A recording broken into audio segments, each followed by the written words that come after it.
Entonces, es importante para que luego lo puedan subir o lo puedan revisar ustedes.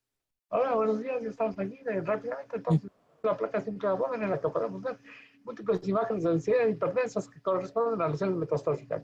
Ok. A un cuerpo extraño con alteraciones en la escoliosis lumbar y alteraciones en el desarrollo musculoesquelético con una vejiga neurogénica y un colon neurogénico. Bien. Entonces, hablábamos de tránsito intestinal. Ya se me olvidó que me faltaba decir. Ok. Entonces, al tránsito intestinal evaluamos la evolución del medio de contraste, el calibre de las asas, la morfología de las asas, el espacio entre las asas. Si hubiera un tumor por aquí que no fuera del tubo digestivo, tendríamos desplazamiento de las asas. Y entonces aquí tenemos que aprender a hablar de un concepto que se conoce en imagen como defecto de llenado. ¿Me explico? Bueno, pero no, eso no aplica tanto tal vez aquí. Tendría más bien el efecto de masa, que sería la compresión de las asas que estuvieran desplazadas por una masa que no se opacifica. El defecto de llenado es más bien pensar que el estómago tuviera un cuerpo extraño aquí como una pelota. No veríamos la pelota, veríamos lo negro porque se desplaza el medio de contraste dentro de la cámara gástrica. Eso sería un defecto de llenado. Por ejemplo, la vejiga, si la lleno con medio de contraste y tiene una pelota adentro, un globo o la sonda, vamos a ver la sonda, pero no porque veamos la sonda, vemos cómo desplaza el globo de la sonda el medio de contraste alrededor de la misma. Eso se llama defecto de llenado. ¿Sí? ¿Queda claro el concepto? Una cosa es el efecto de masa, o sea, el desplazamiento de las cosas por algo que ocupa un espacio, y la otra es un defecto de llenado que se refiere a algo que se llena, que una de sus partes no se llena porque hay algo adentro. Muy bien. Roberto, ¿qué patología se te ocurre que podemos encontrar en un tránsito intestinal? Mm,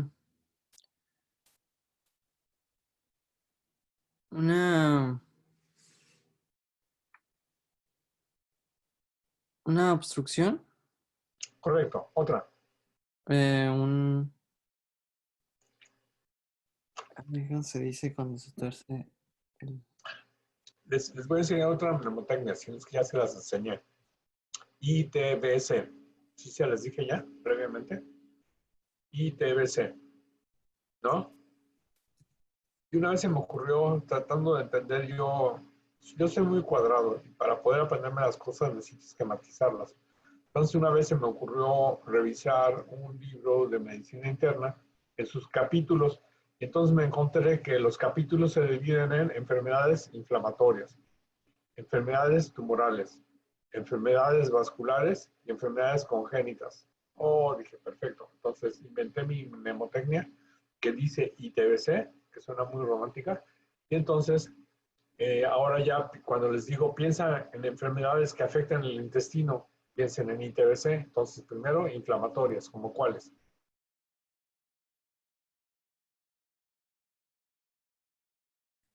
una gastroenteritis?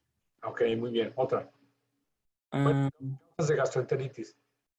¿perdón? Causas de gastroenteritis. Mm,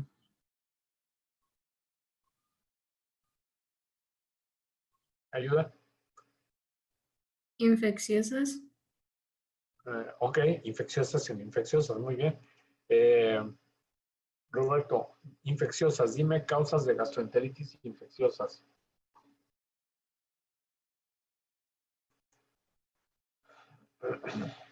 Creo que debería de todas ponerlas así. Causas de gastroenteritis infecciosas. Ayuda. Mm, Bichos, ¿El diferentes. rotavirus? ¿El rotavirus? ¿Cómo? ¿El rotavirus? No entiendo. ¿El rotavirus? Aunque ya hay Ok, vacunas, pero... muy bien, virales. ¿Qué más? Bacterianas. Bacterianas. ¿Y qué más? Micóticas. ¿Qué más? Parasitarias. Parasitarias, muy bien. Otra, una más que no sea infecciosa. Mm, Vamos, ¿Es piensen. medicamentosa? Eso, claro, medicamentosas. ¿ven? Tienen que tienen que ampliar su rango de análisis. Entonces, sí, entonces vamos haciendo mi división. Gastroenteritis, que pueden ser infecciosas, medicamentosas, por radioterapia, por quimioterapia, que son tóxicas, por medicamentos, por quimio, por radio, y luego infecciosas. Las infecciosas pueden ser virales, bacterianas, granulopatosas, parasitarias. Ok, así es como tenemos que esquematizar la patología. Ok, esas son inflamatorias. Luego sigue la T de ITBC, que son tumorales. Y siempre que pienso en tumores, ¿en qué pienso, Roberto? ¿Cuáles son mis subdivisiones de tumores? Lo hemos hablado aquí. ¿Benignos y malignos? Ok, y esa es la primera subdivisión. ¿Y la otra? Eh, ¿Ayuda?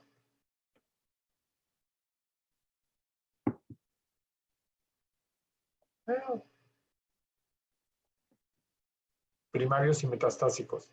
oh, ok. Entonces, siempre que piensen en tumores, automáticamente benignos y malignos, primarios y metastásicos. Díganme un tumor, ¿cuál es el nombre de un tumor benigno del intestino o gastrointestinal?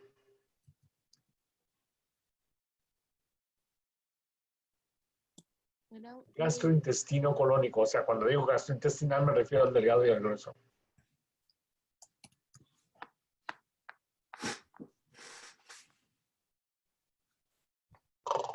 Leiomioma. Ok, leiomiomas, muy bien. Tumores del músculo, correcto. ¿Cómo se llamarían los leiomiomas? Bueno, pues leiomiomas, ¿verdad? No hay vuelta de hoja. Otro. Ahora, tumores benignos. Otros tumores benignos del tubo digestivo. Hay unos más raritos. ¿Un lipoma? Lipomas, correcto. Hay tumores de grasa, muy bien. Otro.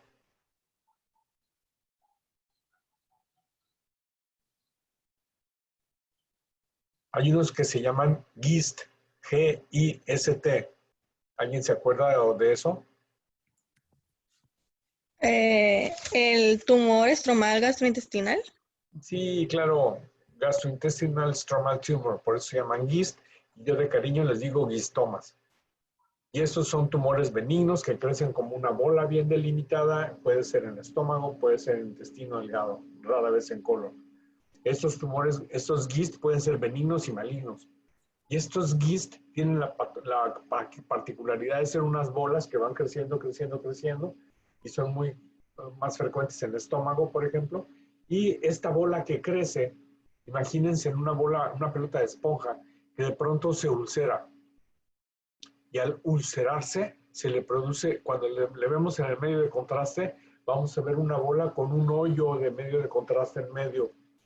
Y ese hoyo de medio de contraste, esa imagen de esa bola con un hoyo en el centro, se conoce como el signo de Diana o de la Diana, o sea, como de apuntar, y el signo de ojo de buey, el signo del ojo de buey. En inglés le dicen bull's eye sign. Es lo mismo que el signo de Diana. Entonces, en cualquier cosa que tiene así como bola con algo en el centro, se le llama el signo de la Diana. Y eso es característico de los tumores GIST o gastrointestinal stromal tumor. Es que pueden ser benignos y malignos. Muy bien, y ahora tumores malignos gastrointestinales, pues adenocarcinomas, así de sencillo. Hay mucho tejido que produce líquido, o sea, adenomatoso, entonces adenocarcinomas todo el tiempo. Muy bien. Ok, Roberto. Muy bien, entonces, esta es una imagen de un tránsito intestinal. Podría haber sido la placa final de una serie gastrodenal que quisieron ver una imagen panorámica del estómago y por eso tomaron esta placa. Muy bien, vamos a la imagen que sigue. Ok, esta es una imagen bien importante. Muy, muy importante. ¿Quién sigue, Roberto? A ver, Diana. Diana Mesa. Dianita, buenos días. A ver, ve esta imagen, esta radiografía y dime, tírame el rollo. Mm, eh,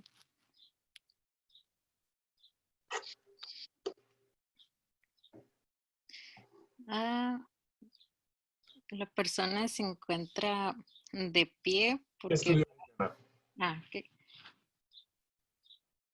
pues, mm, rayos, X de abdomen. Una radiografía simple de abdomen. De hecho, aquí tenemos la otra y ahí están las dos radiografías simples de abdomen. Vamos con la primera. ¿Qué síguele? ¿Qué más me decías?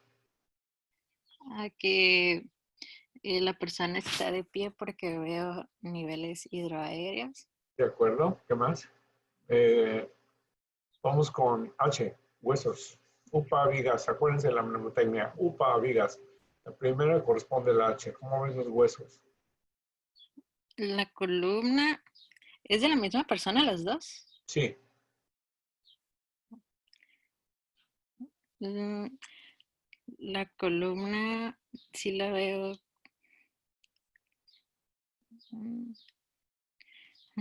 alineada, pero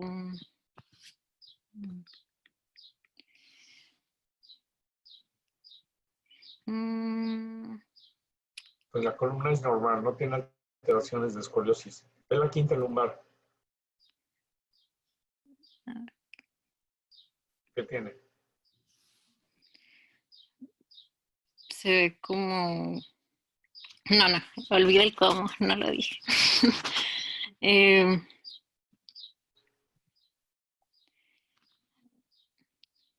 Se ve difuso en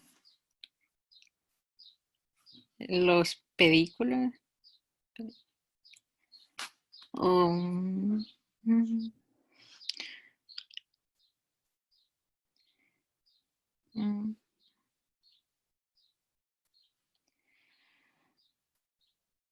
¿Qué ves ahí?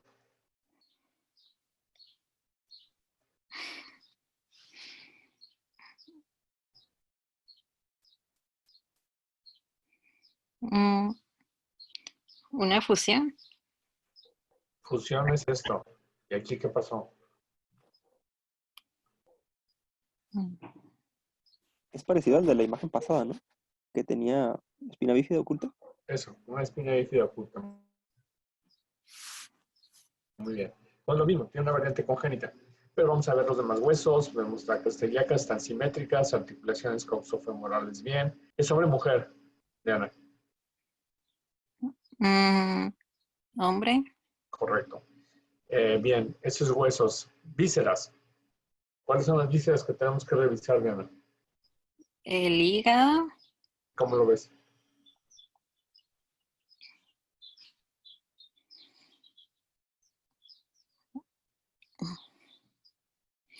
Del... ¿Normal o anormal?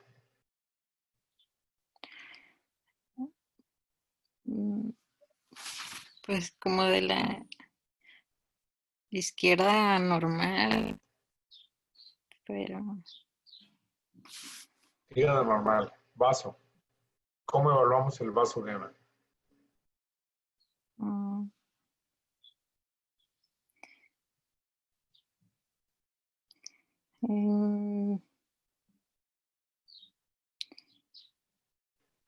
Ay, no lo veo.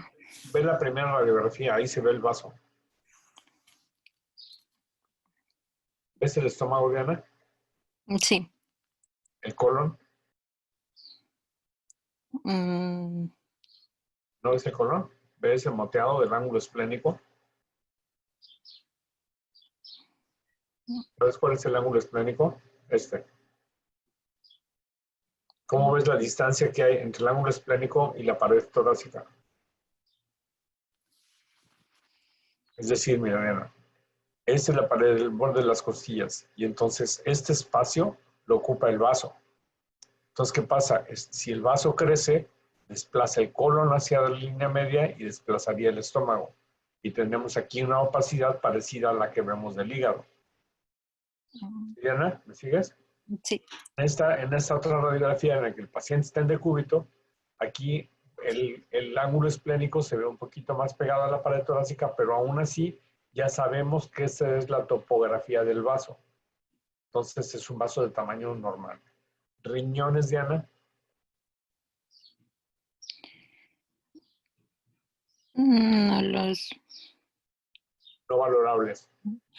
Acuérdense que su terminología es lo que tiene que decirme, valorable o no valorable, o aumentado de tamaño, normal. si está aumentando alteraciones en su densidad y decir qué tipo de alteraciones. Riñones no valorables, muy bien. El patrón gaseoso, normal, aumentado o disminuido, Diana.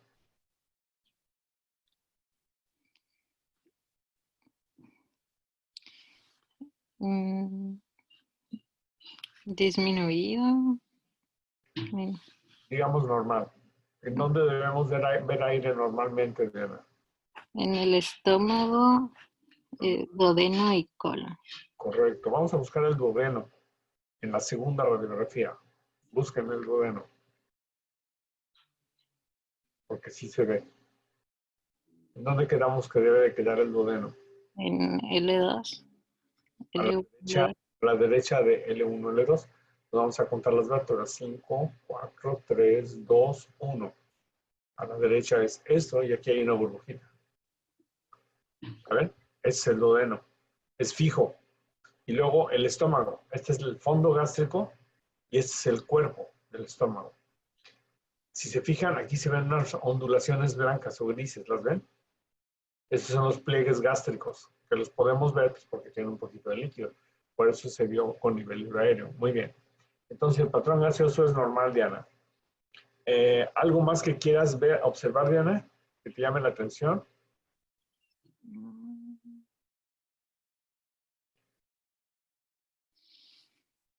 Ok, ahora les va la clínica.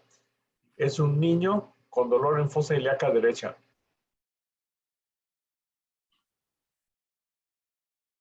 ¿En qué pienso? Apendicitis. Apendicitis. ¿Cuáles son los signos radiológicos de apendicitis? En placa simple de abdomen. ¿Quién se acuerda? Porque vienen en la plática. El fecalito, ¿Con qué frecuencia se presenta? 15%. Correcto, de un 10 a un 15%. Muy bien. ¿Qué es un fecalito?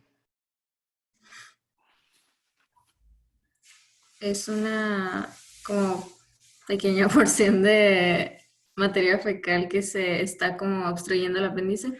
Es un cacalito. Ahorita se me ocurre. Es un cacalito, muy bien, es un fecalito. Entonces, tiene que estar aumentado de densidad. Búsquenlo en la placa, en estas placas.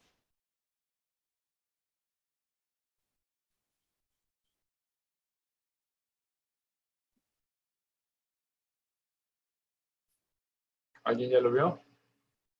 Sí. ¿Quién? ¿Quién dijo sí?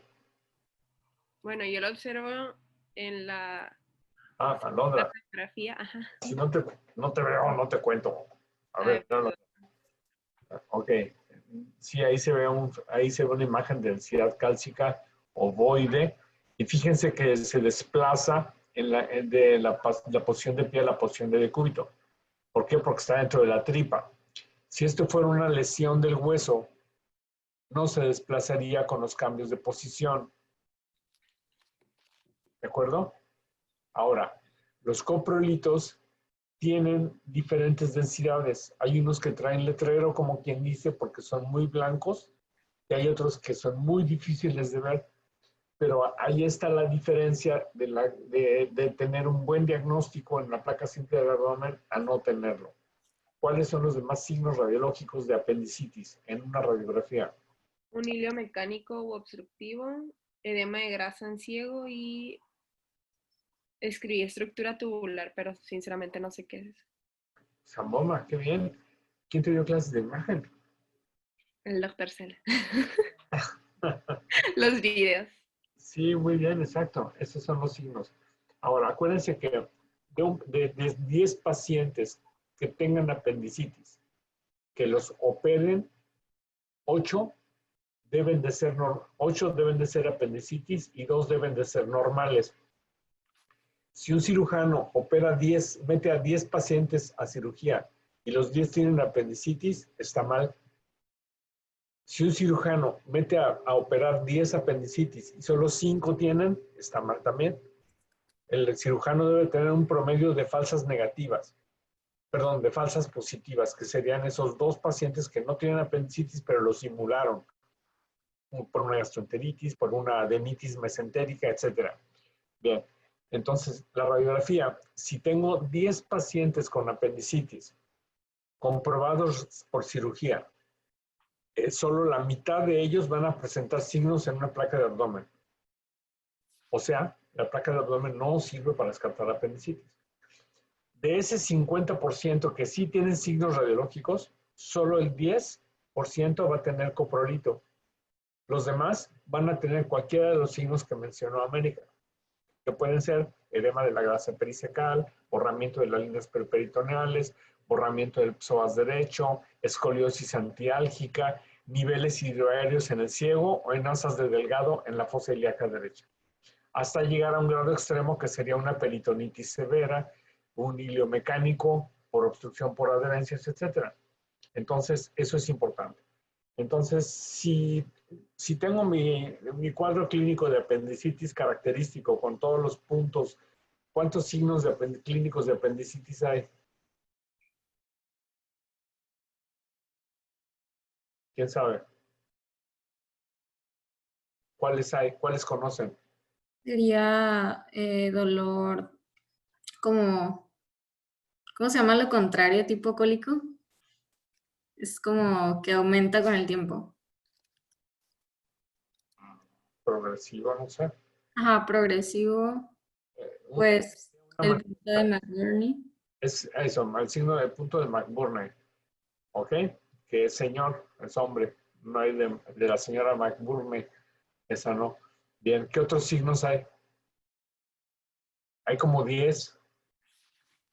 Y generalmente ya ahorita deben de saberlos ustedes.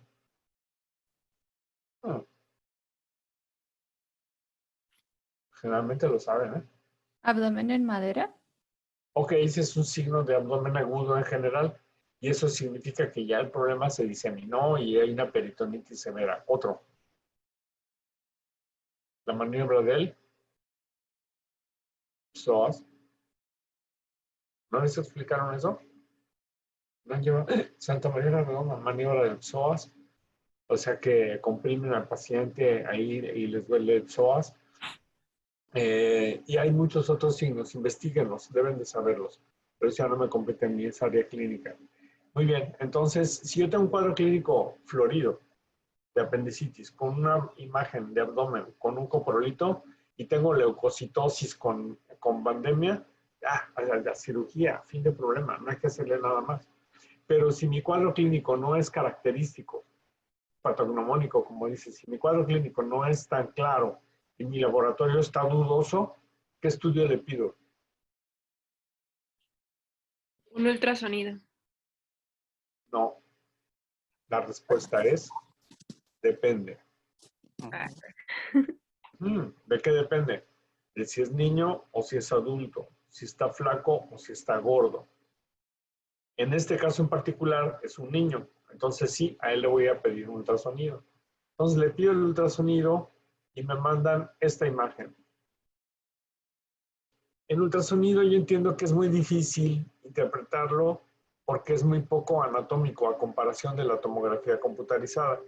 Entonces, en ultrasonido ya tengo que decirles en dónde está obtenida esta imagen. Y entonces, yo les digo, esta imagen está en la fosa ilíaca derecha. ¿Qué ven? Se observa el ¿Sombra fecal. acústica? Ajá. Una sombra acústica, correcto. Una imagen hiperecoica con sombra acústica, que es ¿qué? Pues el coprolito. Y a veces el coprolito lo veo en ultrasonido y no lo veo en rayos X. ¿Por qué? ¿Por qué podría ser que lo vea en el ultrasonido claramente como aquí y no lo viera en la radiografía? ¿Por qué? ¿A quién se le ocurre? O sea, ¿qué se requiere para que lo vea en la placa? Pues densidad. ¿Eh? Porque su densidad no es cálcica en sí. Exacto. Aquí lo veo porque es cálcica, pero si no se fuera tan cálcica, sino que fuera puro cacalito como lo que se ve aquí, no lo veo. Y en cambio en ultrasonido sí lo puedo ver. Y en tomografía es más fácil verlo, porque en tomografía va a ser hiperdenso, aunque no tenga la densidad suficiente para verlo en la placa simple. Ahora, aparte de la imagen cálcica del coprolito, ¿qué más veo? Un churro. ¿Lo ven? Este como churro tiene que tener ciertas características para que yo sepa que es el apéndice inflamado. ¿Cuáles son esas características? ¿Alguien se acuerda? ¿Cuáles son, en otras palabras, qué necesito ver para poder decir que tiene apendicitis mi paciente? Uno, Engrosamiento de la pared, ¿cuánto? más de 3 a 6. 6. Más de 6 milímetros. Una estructura tubular que encuentre yo en la fosa ilíaca derecha que tenga más de 6 milímetros. 2, que no desaparezca cuando la comprimo, porque puede estar ahí el ilion terminal, puede estar el ciego y puede medir más de 6 milímetros, pero si lo comprimo, desaparece porque está blandito, aguado, no está inflamado. En cambio, el apéndice, cuando lo comprimo, no desaparece. 3, que le duela al paciente cuando lo comprimo. O sea, McBurney, pero sonográfico. 4, que si le pongo el Doppler, se pinte de colores como en esta imagen, que se está pintando la pared. Eso me está diciendo que hay inflamación. Y ahí tengo mi imagen patognomónica, entre comillas, porque nada es patognomónico, de apendicitis. Ya con eso se puede ir a cirugía, ¿de acuerdo? Y si le hiciera tomografía, ¿qué vería? La imagen cálcica y edema alrededor del apéndice o del ciego y tal vez un poquito de líquido. Esos son los signos de apendicitis. Entonces, la placa simple de abdomen positiva solo en el 50% de los casos. El único signo fidedigno es la presencia de un coprolito que se presenta en el 10 a 15% de los casos. Fuera de ahí, mejor le pido ultrasonido. Si es delgado, si pesa 100 kilos el paciente, forget it, vámonos directamente a tomografía. ¿Sale? Bien, lo saben todos sobre apendicitis. Ok, ahora vamos a ver, fíjense bien. ¿Quién sigue? ¿Quién quiere? Vamos a ver abajo. Jocelyn, yo te pregunté. Itzel, yo te pregunté. No. Ok, a ver, Itzel. Quiero que veas esta imagen y me digas. ¿Qué ves? Pues es, no sé si es resonancia Sí, claro. ¿Por qué? ¿Cómo sabes que es resonancia? por las, no sé si eso se llama secuencia, Sí. bueno, como por el cambio de, Vean las vértebras, ¿de qué color están? están también grises. ¿Cómo se dice en resonancia? Hipointensa. Bien, claro, hipointensas. Y lo blanco que se mete en la boca es... Puede ser medio de contraste. Bueno, no, ahí dice, perdón, jugo de piña. No lo había visto. Claro, luego se ve que es jugo de piña por el color de las letras, ¿se fijan? Sí. Bien, entonces, ¿cómo se llama este estudio? ¿Qué estamos estudiando aquí? Bueno, El esófago. sí, bueno, no tanto el esófago, porque el esófago realmente empieza desde acá abajo, pero este es el mecanismo de deglución. ¿Qué es esto negro? La laringe. La laringe queda aquí abajo, Perdón, faringe. la faringe más arriba, y esta es la nasofaringe. Esto que ven aquí son los cornetes que tienen resolución que tienen densidad de partes blandas. Y esto negro que ven aquí es el hueso de la base del cráneo, el clivus. ¿Ven esta forma lineal aquí? Está como pendiente, por eso se llama clivus, porque está en declive. Clivus, declive, ángulo. Bien, entonces estamos viendo un mecanismo de deglución. Muy bien. Fíjense que el mecanismo de deglución es bien importante. Fíjense en qué consiste. Nos metemos el líquido en la boca, ahí jugamos con él, hacemos buches o lo escupimos o lo que quieran. Todo eso es voluntario. Cuando decido tragármelo, la lengua empuja hacia el paladar duro el contenido y entonces este se desplaza hacia atrás. Y entonces ya empieza la parte que no es voluntaria. Esta parte ya es involuntaria. Entonces el bolo alimenticio o el líquido, lo que sea, pasa por aquí, baja por aquí. Y entonces aquí vamos a tener dos cosas. El esófago que viene por atrás y la tráquea. ¿De qué depende que el líquido se vaya para un lado o para el otro. ¿Qué es lo que lo determina?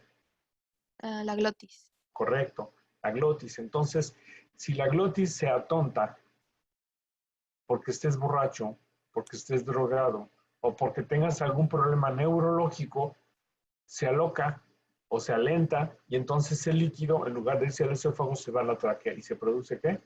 Una broncoaspiración. Correcto, una broncoaspiración. Si este mecanismo de deglución que es automatizado no se efectúa en forma adecuada, ¿por qué puede alterarse este mecanismo de deglución?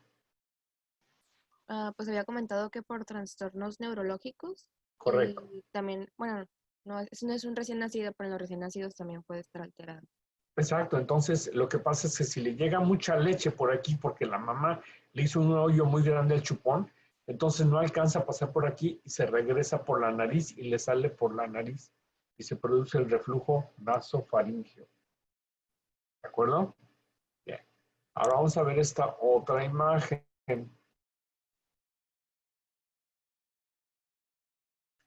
Esta otra imagen es hecha con fluoroscopía. Entonces, la fluoroscopía es un método de rayos X para ver en directo y en vivo, y no voy a decir a todo color porque solo se ve en blanco y negro y tonos de grises. Esta imagen que ven, en realidad es una imagen en positivo. Acuérdense que en las radiografías, cuando evaluamos estudios de imagen, los vemos en negativo, o sea, invertido. O sea que cuando veamos un estudio como la tránsito que vimos hace rato, el medio de contraste se veía blanco, ¿se acuerdan? Esa es una imagen negativa. En cambio, ahorita estoy viendo el medio de contraste pasar en el mecanismo de deglución y ahora sí al esófago, porque lo estoy viendo en fluoroscopía y lo veo invertido, en positivo. Entonces, Itzel, ¿qué te parece este mecanismo de deglución? ¿Qué le pasa? Bien Pues interesante. al nivel de las vértebras cervicales, no sé si es normal que sea como una bolsita. Ándale, exactamente. ¿Cómo se llama esa bolsita? ¿No es el divertículo de Sí, Zenker? sí, claro que sí, es un divertículo de Zenker, exactamente. El divertículo de Zenker está en el esófago, en su porción cervical.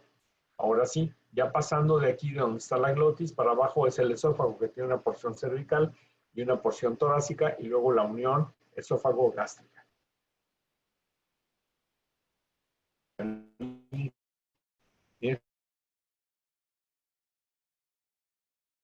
Entonces,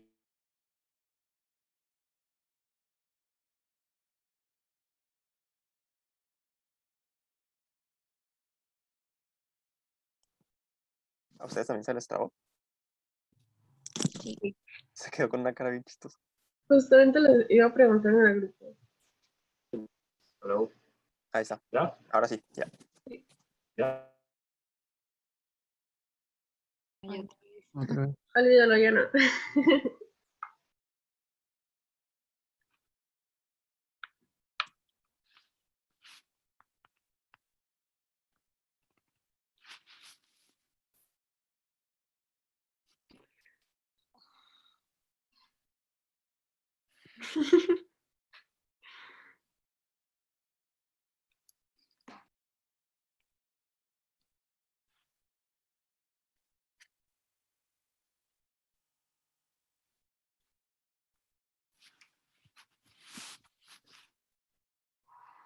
Oigan, este taller es nuevo, ¿verdad? No está en algún video, sí. Pues Genial. lo que a mí me puso, sí. Pues lo que acaba de decir Itzel apenas es lo que, bueno, desde lo del reflujo nasofaríngeo, eso ya estaba Ah, en el video, pero lo de antes no. ok, ok.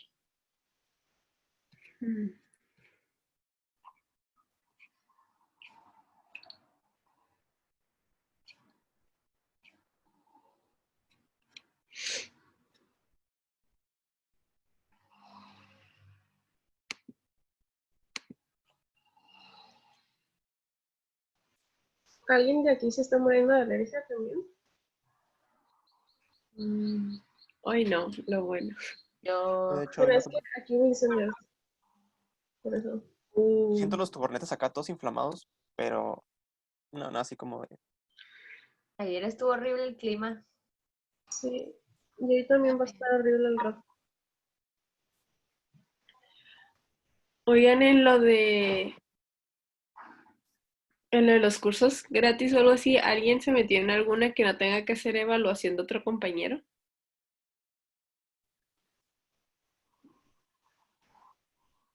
¿Dónde Es te que sale? me había inscrito uno de diabetes, no, de control de peso, no sé qué, de la UNAM, pero vi que tenía que evaluar como 5 compañeros y yo, bye. No, yo me metí al de PAP. En eso también tienes que evaluar 3 trabajos al final.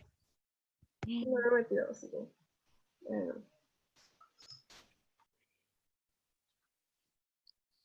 Te voy a evaluar a ti. Te los asignan y está raro, la verdad.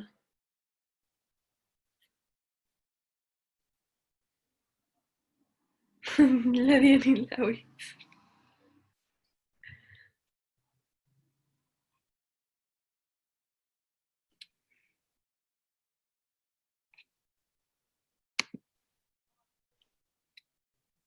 Ahora sí, ya se tardó.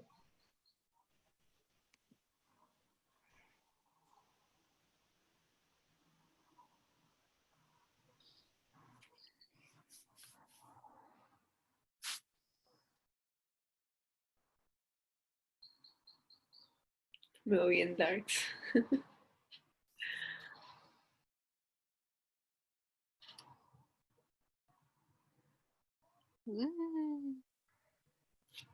Welcome back.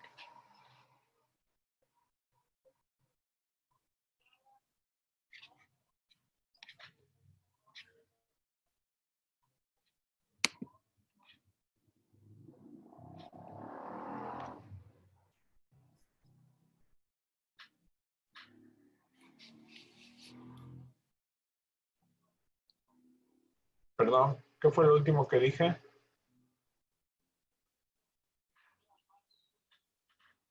¿Me oyen?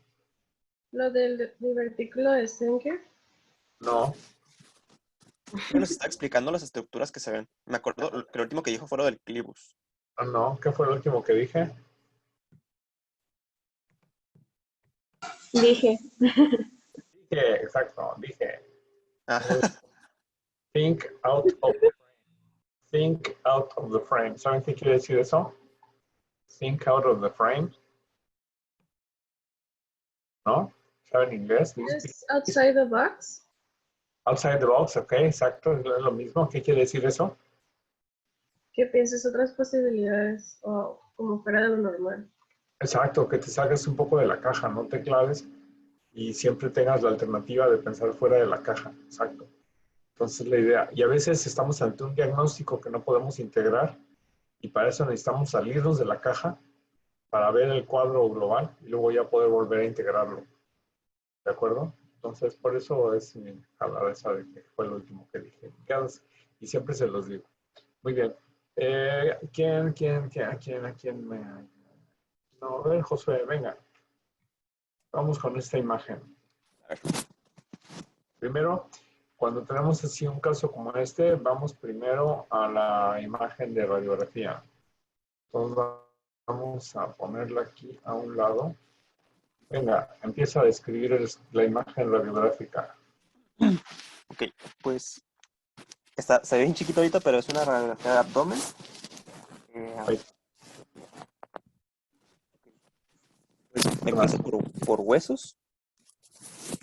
¿En qué posición está tomada? ¿Puedes saber? Bueno, perdón, sí, está tomada en decúbito, porque no veo niveles hidroaéreos. Correcto. De hecho, ¿saben qué? Cuando vamos a hacer una tomografía, siempre que se va a hacer un TAC, se hace primero lo que se conoce como un escanograma. Scan de rastreo, grama, o sea, un rastreo general, es como una radiografía digital. Y entonces esa siempre va a estar en decúbito, porque no puedo parar al paciente en la tomografía. Entonces, esta imagen obtenida, estas dos imágenes son el resultado de un escanograma. Y en la imagen de arriba, esta rayita que vemos representa, está hecho este corte. ¿Me explico? Entonces, cuando no tenemos la rayita y no tengo la imagen del escanograma para saber en dónde está el corte, ahí es donde tengo que aprender a definir si mi corte de tomografía es alto a nivel de vísceras, o es a nivel de riñones, o es a nivel de abajo de riñones, pero no ha llegado a la pelvis, o ya es en pelvis, ¿de acuerdo? Entonces, en esta radiografía yo puedo decir que es un corte de abdomen antes de llegar a las crestas ilíacas, porque no veo las crestas ilíacas. Muy bien. Vamos a seguir con la radiografía.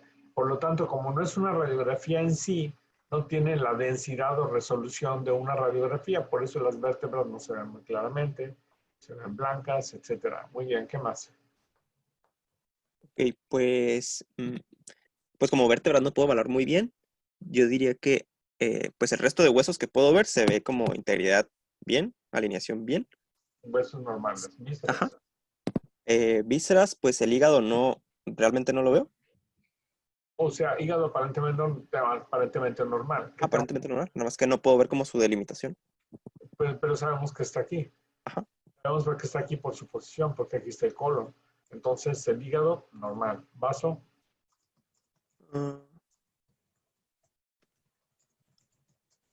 Vaso. Pues me podría arriesgar y decir que esa opacidad que veo en el lado izquierdo es el vaso, pero no estoy muy seguro. Como esa pequeña radiolucidez que se ve, como al lado del colon. digamos que el vaso no aparece crecido. Ok. Es decir, vaso aparentemente normal. Muy bien. Riñones, Pues no los veo tampoco. entonces, ¿qué decimos? Riñones no valorables. No valorables, correcto. Muy bien. Patrón gaseoso, normal, aumentado o disminuido. Mm, Yo diría que aumentado. Sí. A expensa intraintestinal o extraintestinal. Intraintestinal. ¿De qué asas? ¿De qué tipo? ¿De qué asas Sí. están dilatadas? Yo diría que es colon. Claro. ¿Por qué? ¿Cómo sabes que es colon? Por las se me olvidó cómo se llaman las rayitas, las austras. ¿Austras? Ajá, austras. ¿Y por qué más? Y porque, bueno, según yo, está como siguiendo el marco cólico, como lo que es el colon transverso. Por su distribución. ¿Y por Ajá. qué más? ¿Falta un detalle? Y Por su forma, ajá. por su distribución, por su calibre. Ah, ok, sí. Ok, entonces es colon, correcto. ¿Ves el ciego? Ajá. Está muy dilatado. Ok, ¿y qué otra parte del colon está dilatada aquí? ¿Qué es esto?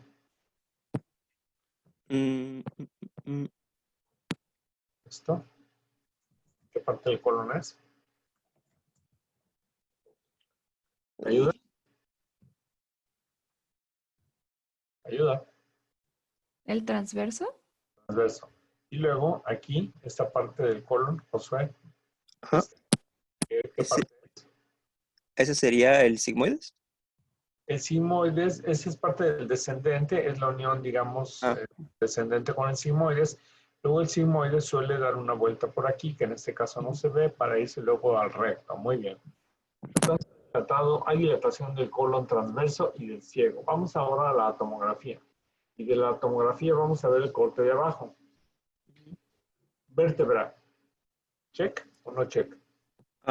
Check. Nada más que no sé si eso sea normal, que veo que la apófisis transversa del lado izquierdo sería. No se alcanza a ver tan bien como la del otro lado.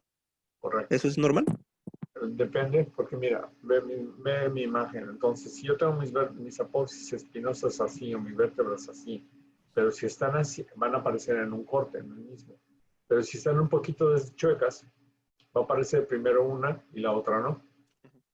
Y eso no quiere decir que haya alteración en la integridad. ¿Me explico? Okay, entonces, solo es por el corte. Puede ser porque sean un poquito basculadas y no es necesariamente anormal. Ok, en la imagen de la tomografía de abajo, aorta, ¿check o no check? Ajá. Cava. También. Riñón izquierdo. Ajá. Derecho. Ajá. Grasa. Bueno, El derecho no estoy seguro si sea ese el que estoy viendo, porque Ese- estoy viendo...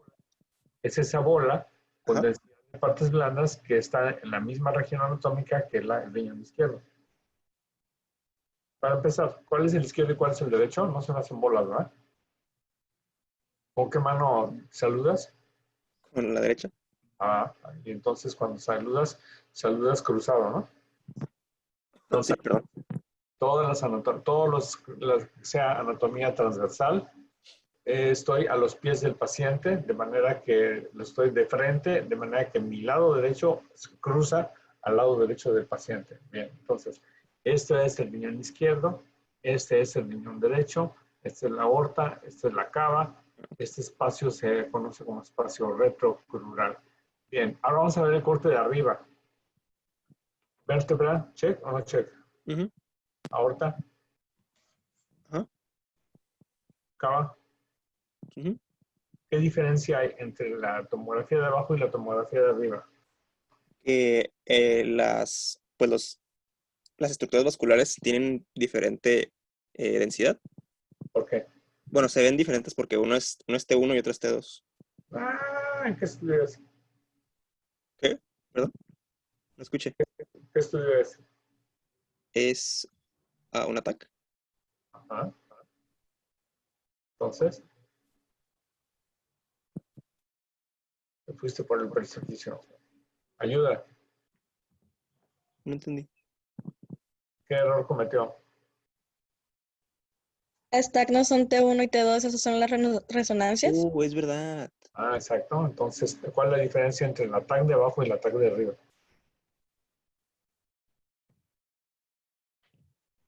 Ayuda. Ayuda. Sí, América. Cuando digo ayuda pueden hablar cualquiera. Venga. ¿Cuál es la diferencia entre el ataque de abajo y el ataque de arriba? No es más como el nivel en que está el Bueno, corte. esa es una, porque en la de arriba no se ven riñones, en la de abajo sí, pero cuando le hice que vean la aorta. ¿Cómo está la aorta abajo? Hipodensa. Y en la de arriba veo dos tubos blancos que son las arterias ilíacas. O sea, es un corte un poquito más abajo. ¿Y por qué están blancos? ¿No puede ser por medio de contraste? Claro, porque tienen medio de contraste. Entonces, la diferencia entre los cortes de abajo y las de arriba es que la de abajo es un ataque simple y la de arriba es un ataque con contraste intravenoso. ¿Ok? Ahora, Josué, ¿qué te llama? Vamos a esa imagen en la fosa ilíaca derecha. Esa imagen que tiene un nivel hidroaéreo, ¿lo ves? Ujú. ¿Qué crees que sea ese nivel hidroaéreo? ¿Qué estructura anatómica es? ¿Podría ser el ciego? Es el ciego, correcto. ¿Qué particularidad tiene ese ciego? Describe lo que es. ¿Cómo está ese ciego? Uy. Pues, perdón, por lo que veo en su contorno, pareciera como que hay líquido, como si tuviera edema de pared. ¿Por qué? No sé si está en lo correcto. ¿Ves gruesa en la pared? Vamos a la imagen de abajo. ¿En la de abajo? Sí. Yo diría que sí. ¿Sí está gruesa? O sea, ve esto. Está delgadito, está finito, delgadito. Pero aquí hay un problema, que son estas imágenes. ¿Cómo describes estas imágenes? Son imágenes hipodensas. Ajá. ¿Qué crees que sea? ¿Es aire? ¿Y esto? ¿Eso es líquido? ¿Y esto? ¿Esto negro? ¿Es grasita? No, la grasa es esta. Perdón. Sí. ¿Lo negro es el aire? Aire. ¿Y por qué está así? ¿En dónde está? Está en la pared. Correcto. ¿Cómo se llama ese fenómeno? ¿Es neumatosis intestinal? Correcto, es neumatosis intestinal. Lo que estamos viendo aquí es un fenómeno de neumatosis intestinal. Es una complicación frecuente de las enterocolitis necrosantes que suceden en los bebés. Puede ser una consecuencia de una isquemia intestinal en un paciente con trombosis mesentérica, etc. A eso va esta imagen, para demostrar la neumatosis intestinal. A lo mejor en la radiografía, si se fijan, por ejemplo, aquí, vamos a esta imagen. Aquí vean la flecha, este es el aire en el ciego. Y aquí hay un pequeño rosario de líneas blancas burbujitas. ¿Las ven? ¿Se fijan cómo con el retroscopio de pronto aparecen? No las veíamos hace rato. Si regresamos, por ejemplo, aquí a esta imagen, tenemos aquí la lonja, la pared, el corredor paretocólico. Entonces la pared está bien, tiene la grasa, tiene su sándwich de músculos. Luego tenemos la grasa intraperitoneal. Y luego tenemos el corredor paretocólico, o sea, la pared del colon. Y aquí es donde tenemos este collar de perlas negras que corresponde a un signo de neumatosis intestinal. Hay que estar atentos a esto en los casos de gastroenteritis, en los casos de colitis infecciosa, en los por Clostridium botulinum, colitis cuando un paciente está internado en UCI mucho tiempo y se le dan antibióticos porque está en shock séptico, son proclives a una sobreinfección por Clostridium y producir una colitis infecciosa en ese sitio, ¿de acuerdo? Bien, nos queda poco tiempo y tengo muchísimas imágenes, pero tenemos 10 minutos más. Vamos a la siguiente imagen. Vamos a hacer lo mismo de monillar la imagen, reducirla un poco. Vamos a cropearla para que lo puedan meter más en la orilla. Y ahora sí, la amplificamos. Ya tapa esto. Muy bien. A ver, aprovechando que ya regresó Alejandro, que ya la tenemos aquí. Alondra, perdón, Alondra. Fíjate bien, Alondra. Chécate esta imagen. ¿Qué estudio es? Sorry. ¿Una resonancia magnética? Negativo. ¿El hueso es blanco o es negro? Blanco. Ok. Entonces, ¿qué estudio es? NATAC. Ok. ¿Aorta? Ajá. ¿Check o no check? Sí. ¿Cómo está la aorta?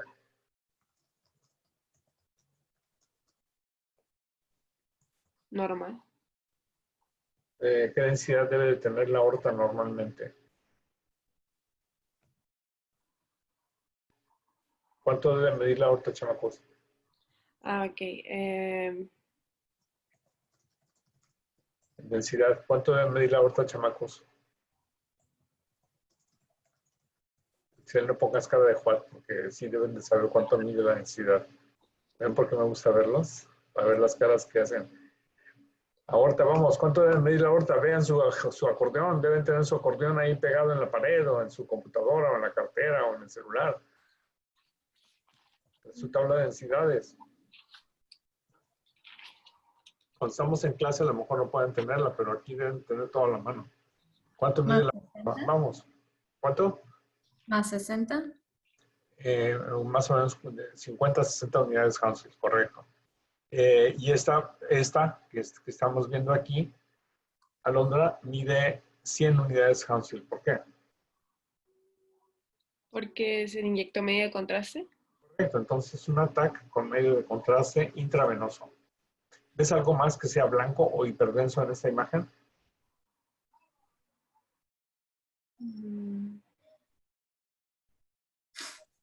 Alondra, dime que sí. Sí, pues muchas cosas, pero... Blancas, con medio de contraste. Esto. ¿Ves esto? Enfrente, sí. También es medio de contraste. ¿En dónde está? ¿En el estómago?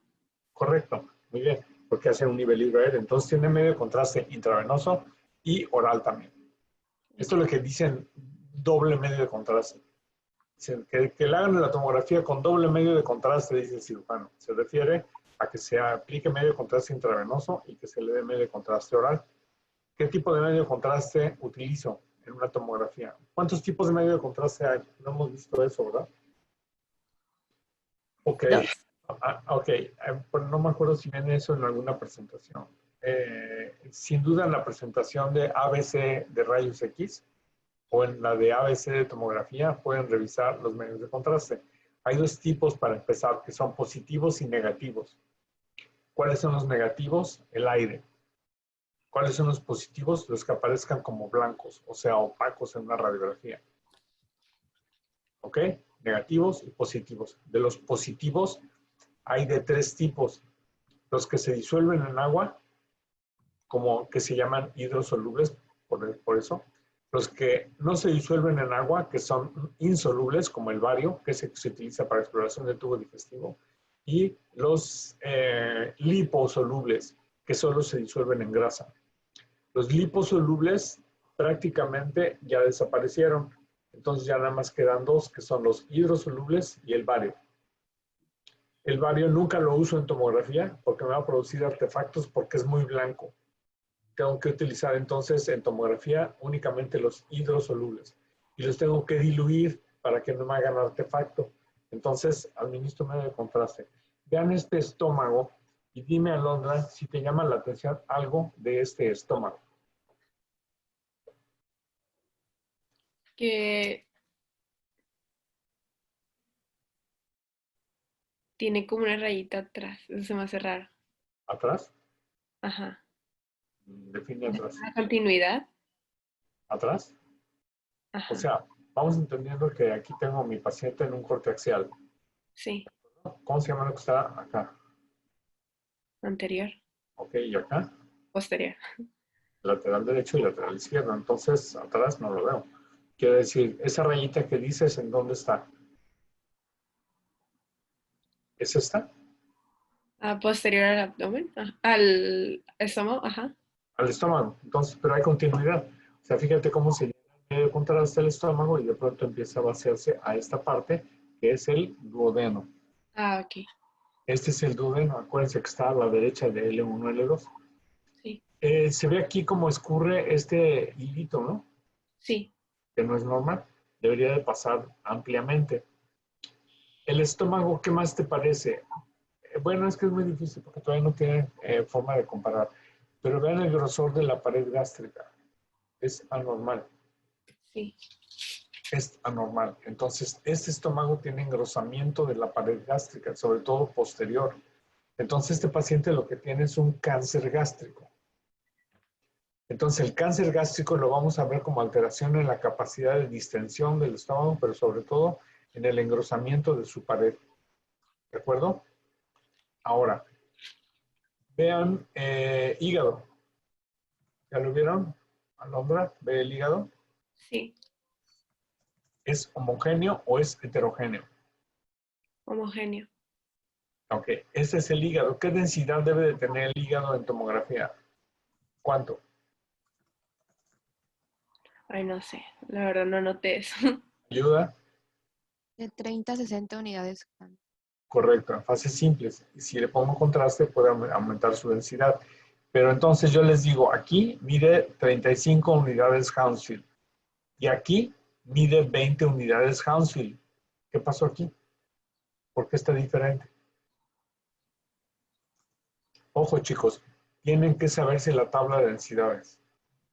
Si no saben la tabla de densidades, you're lost. ¿Es grasa? ¿Es qué? ¿Grasa? Ok, siempre que piensen que están viendo grasa, vean la piel del paciente. Y luego vean el tejido subcutáneo. El tejido subcutáneo es grasa. Entonces, ahí les va otra vez la pregunta. ¿Qué es esta imagen que veo aquí que mide 20 unidades Hounsfield? ¿Líquido? Eso, líquido, correcto, es líquido. Entonces, ¿qué pasa aquí? Que mi paciente tiene ascitis. Así se ve el líquido de ascitis. Se ve hipodenso, pero no hipodenso con valores negativos como la grasa, pero menos denso que el hígado. Ahora, ¿ven esta curva que hace como semiluna? Sí. Pues eso es una condición para que el líquido esté en forma dispersa en todo el abdomen. También lo podemos ver del lado izquierdo, entre el vaso y la pared costal, líquido. Entonces, ojo, aprendan a ver el líquido, que puede ser mucho líquido o poco líquido, a lo mejor es muy poquito y se ve nada más en la orilla del hígado. Entonces, ¿qué creen que es esto que tiene forma de pera? Josué, no tienes apagado el micrófono. Te leí los labios bien, pero prefiero escucharlo. ¿La vesícula? Correcto, es la vesícula. Entonces, la vesícula también es líquida, pero es bilis, y la bilis es más Impodensa. o espesa. Entonces, como es espesa, por eso tiene una densidad parecida, en este caso a la del hígado. Entonces, este paciente tiene ascitis, tiene la vesícula con una mayor densidad, debería ser más oscura, y tiene esto, churido, el estómago churido. Churido, ¿qué quiere decir churido? Cáncer. Ah, así como arrugadito, vaya.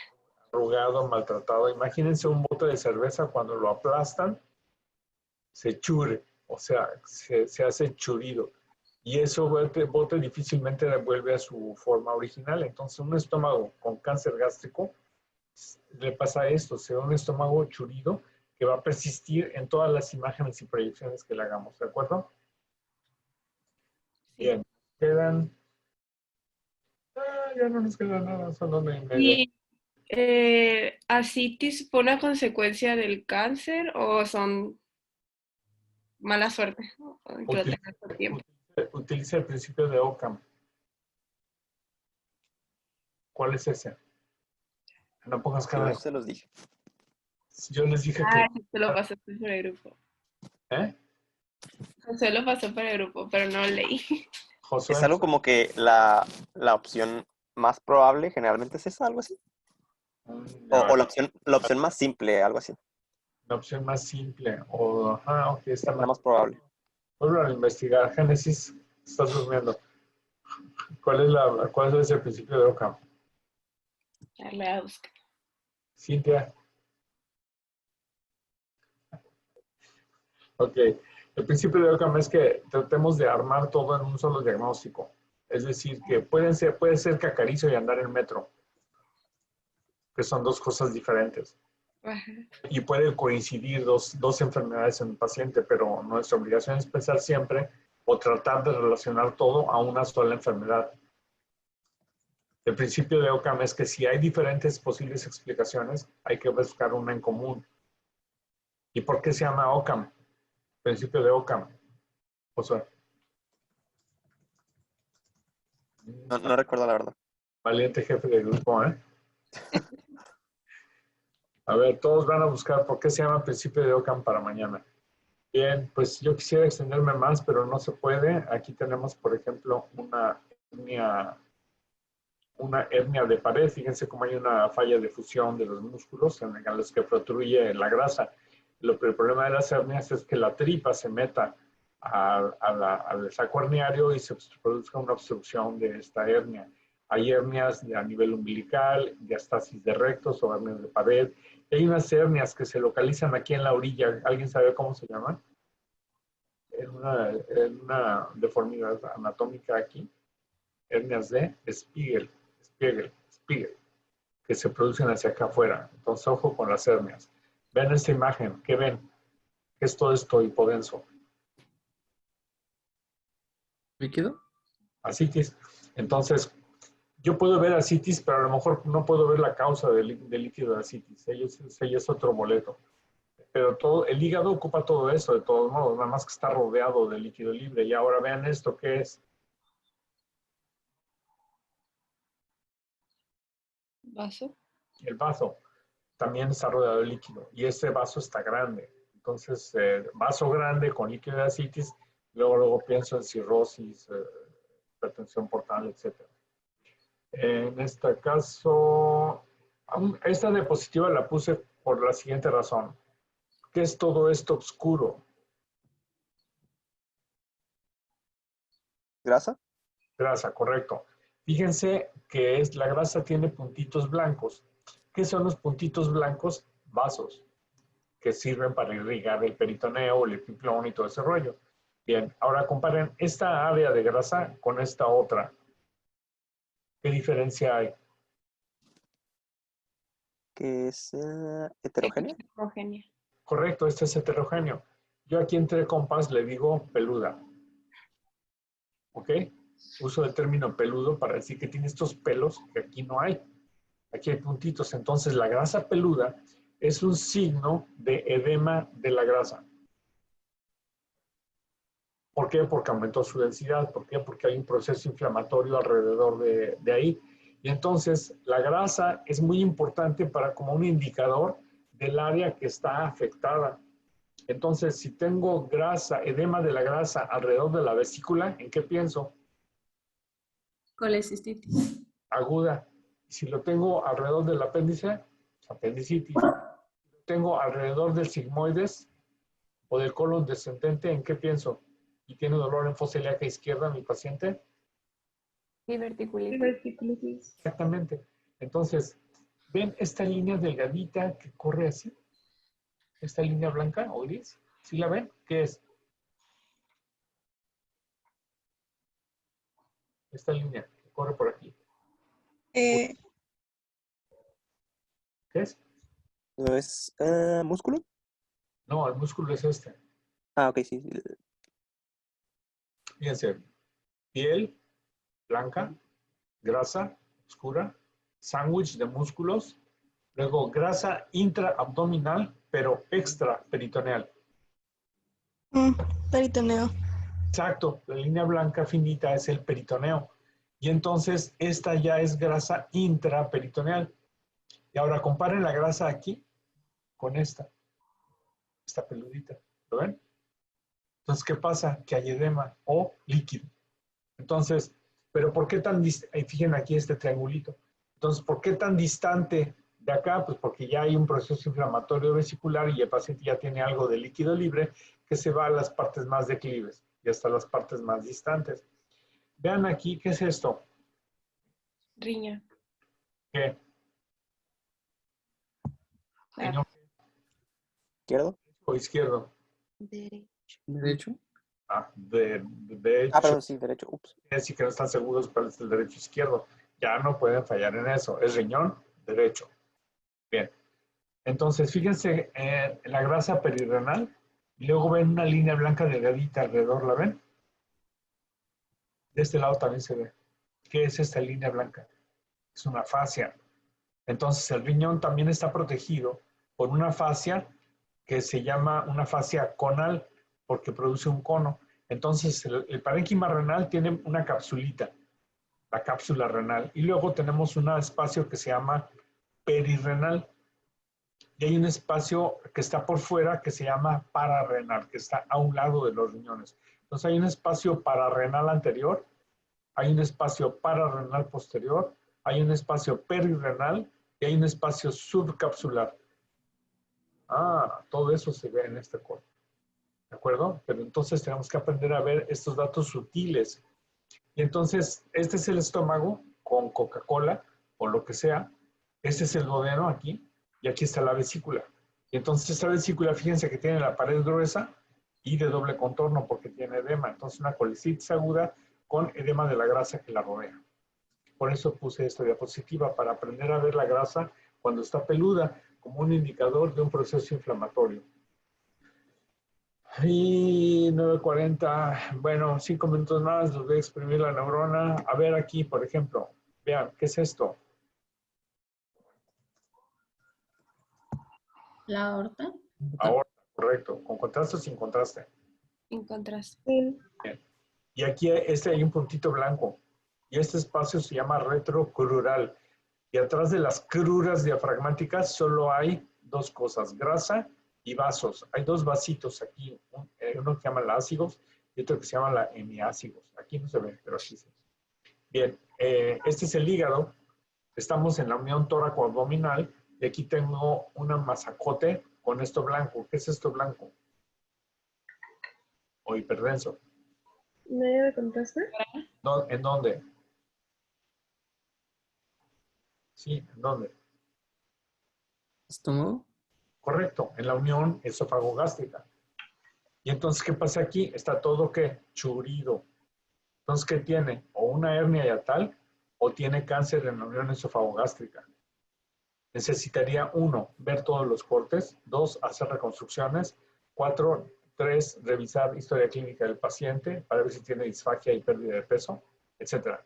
Pero por lo pronto, en esta imagen, yo veo algo anormal, que podría ser una hernia hiatal y estoy viendo parte del estómago dentro del tórax o un cáncer en la unión esofagogástrica, ¿correcto? En esta imagen, vean esta radiografía digital y vean qué signo de tórax les recuerda esto. Esta imagen opaca. ¿Signo de la chuleta? ¿El del iceberg? Porque se puede ver muy bien el contorno del corazón y esta lesión, por lo tanto están en diferente plano. ¿Qué otro signo? Del iceberg. ¿Alguien dijo iceberg? Sí. Ok, el signo del iceberg. Entonces quiere decir que es una masa que viene de abajo y se mete al tórax, porque puedo ver el contorno de la masa arriba. Vamos al corte axial. Aquí está la aorta. Check. Ácidos. Check. Masacote. Este masacote es heterogéneo porque tiene grasa, tiene aire, tiene tripa. Me voy a la reconstrucción coronal, o sea, de frente, y veo cómo el estómago se está metiendo al tórax y hay grasa. Y en la corte sagital puedo ver cómo se está metiendo el estómago al tórax. Entonces, ¿qué tengo aquí? Una hernia hiatal. Correcto. Vean qué interesante. Vean la vértebra. Vean la aorta. ¿Ya vieron la aorta? Sí. ¿Qué tiene de malo o extraño esa aorta? ¿Que su pared está muy gruesa? Otra. Está grandota. Otra. Está Está un muy... poco desplazada. Exacto, está desplazada, no está del lado izquierdo, está desplazada hacia la línea media y esta es la vena cava. ¿Qué la está desplazando? Todo esto. Una ¿Qué más. es todo esto? Pues una bola. ¿Qué densidad tiene la bola? Es ¿De aire? De aire, este es aire en el estómago. No, De grasa. de grasa. De grasa, correcto. Entonces, ¿qué tiene el paciente? Lipoma. ¿Cómo siente? De grasa. Los tumores venosos se llaman lipomas y suelen ser homogéneos y no crecen tan grandes. ¿Cuál es el tumor maligno de la grasa? Liposarcoma. Sí, liposarcoma. correcto. Esto es un liposarcoma retroperitoneal del tamaño del mundo. Entonces, desplaza, fíjense cómo no, el paciente no se ve tan panzón porque no es un tumor sólido, se va metiendo, infiltrando la grasa como es blandita, desplaza todos los órganos y las vísceras y tiene estas trabéculas. Entonces, esto es un liposarcoma. Suelen ser retroperitoneales, pero los hay intraperitoneales. Pero aquí ya no importa, está tan grande que solo el cirujano es el que va a saber si es retroperitoneal o es intra, pero casi siempre son retroperitoneales. Es un liposarcoma retroperitoneal. ¿Y qué es lo que me permite el diagnóstico? Su densidad. That's why density is the name of the game. En tomografía, la densidad, bueno, en imagen, la densidad lo es todo. Pero, por ejemplo, corte axial. ¿Qué me pueden decir de este paciente? ¿Está gordo? Eso, exactamente. Luego llama la atención la cantidad de panículo adiposo que tiene, correcto. Luego, tenemos un corte a nivel de pelvis. Aquí están las crestas ilíacas. Estos son los psoas. Los psoas vienen de arriba, se extienden hacia abajo y luego se insertan en la pared lateral de las crestas. Y esto es grasa intraperitoneal. Y esto es tripa. ¿Sí? ¿Qué tengo aquí? ¿Qué vemos aquí? Dígame. Un tumor. ¿Qué densidad tiene? ¿Es grasa? ¿Puede ser líquida? ¿Por qué? Porque pues la grasa que está en la periferia es más hipodensa que el tumor. ¿Y el tumor qué densidad tiene comparado con el músculo? ¿Igual? No. Esto es más oscuro que esto. Si no lo distinguen, vayan con el oftalmólogo. A lo mejor tienen daltonismo imagenológico. O sea, son diferentes tonos. Este es uno, este es otro y este es otro. Entonces, efectivamente, es una lesión hipodensa. de agua.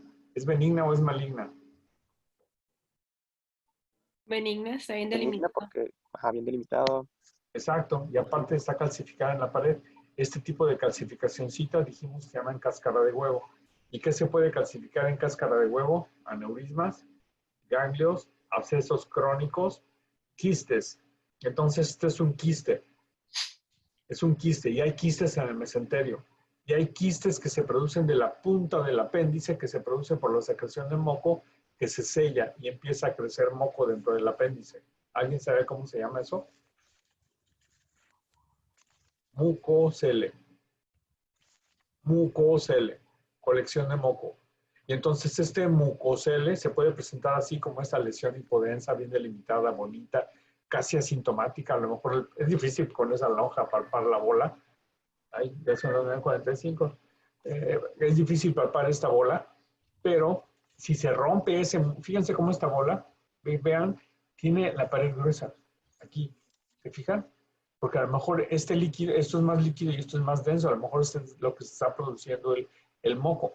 Y entonces si se rompe esta bola, se dispersa el moco por toda la pared, por todo el abdomen, perdón, y se produce una infiltración de este tejido que produce moco y se puede producir algo que se conoce como, ¿cómo se llama? En latín, pseudomixoma peritoneal. Pseudomixoma peritoneal. Pseudomixoma peritoneal.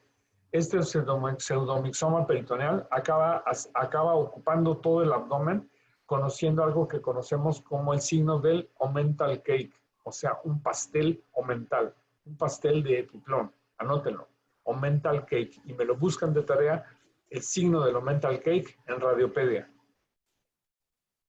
Porque los omental cakes o estos pseudomixomas pueden ser el producto de un mucocele que se rompió. Entonces, a lo mejor este paciente tiene un mucocele que lo operamos, lo quitamos y el patólogo nos confirma que es un mucocele, pero no se ha roto.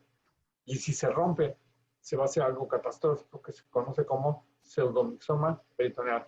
Ya no puedo más, me tengo que ir, ya tengo clase de bioética a las 10. Nos vemos mañana. Mañana van a ver, ¿qué es lo que van a ver mañana? ¿Hígado? Oh, hígado, oh my God. Entonces, tienen que echarse los videos de hígado y vías biliares. Están súper extensos y es un tema súper importante. Así que, pues ni modo, tienen que darle. Acuérdense que había otras opciones y escogieron esta. Así es que mientras sigan registrados en la materia, van a tener que seguir sufriendo y estudiando. Bye, chamacos, nos vemos mañana. Estudien, que a eso se ¿de acuerdo? Ok. Bye.